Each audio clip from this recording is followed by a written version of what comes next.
Aslan seksi notuyla paylaştığı fotoğraflarıyla magazin gündemine oturdu. 58 yaşındaki başarılı oyuncu Hatice Aslan en çok Ferhunde Hanımlar ve En Son Babalar Duyar dizileriyle, Nuri Bilge Ceylan'ın yönettiği Üç Maymun filmindeki rolleriyle tanınır.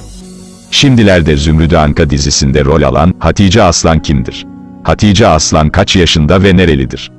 Başarılı oyuncu Hatice Aslan Sivas'ta dünyaya gelmiştir.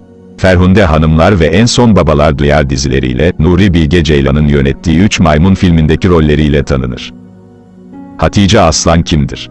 Hatice Aslan, 1962'de Sivas'ta doğdu. Sivas Lisesi'nin ardından Kültür Bakanlığı Ankara Devlet Konservatuvarı'nda tiyatro okudu. Mezun olduğu 1983 ila 84 sezonunda Nezihe Araz'ın yazdığı, Kenan Işık'ın yönettiği Bozkır Güzellemesi oyununda yer aldı.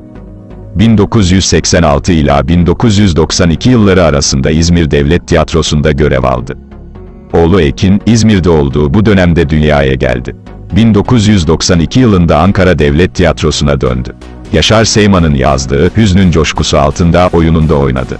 Aynı dönemde Seynan Levent'in proje koordinatörlüğünü yaptığı Ferhunde Hanımlar dizisinde Necla karakterini canlandırdı.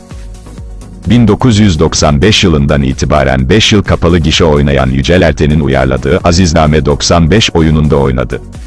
Gergedan oyununun ardından 2000 yılında İstanbul Devlet Tiyatrosu'na atandı.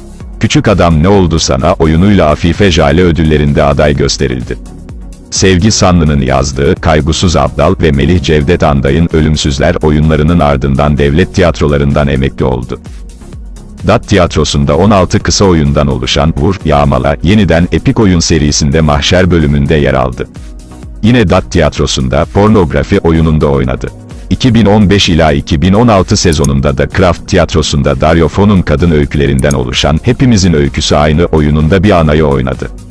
Bu oyunla 21. Sadri Alışık Tiyatro ve Sinema Oyuncu Ödülleri'nde Seçici Kurul Özel Ödülünü aldı. Tiyatro oyunlarının yanı sıra Türk televizyonlarında En Son Babalar Duyar, Kınalı Kar, Düğün Şarkıcısı, Lale Devri gibi uzun soluklu dizilerde de rol aldı. Nuri Bilge Ceylan'ın 4. uzun metrajlı filmi olan Üç Maymun'da baş kadın karakter Hacer'i canlandırdı. Bu filmdeki rolüyle 7. River Run Uluslararası Film Festivali'nde 2. Yeşilçam ödüllerinde ve 41. Siyah Türk Sineması ödüllerinde en iyi kadın oyuncu ödülünü aldı. Daha sonra rol aldığı Vücut filmiyle de 18. Altın Koza Film Festivali'nde yine en iyi kadın oyuncu ödülünü aldı. Kanalıma abone olmayı ve bildirim zilini açmayı unutmayınız.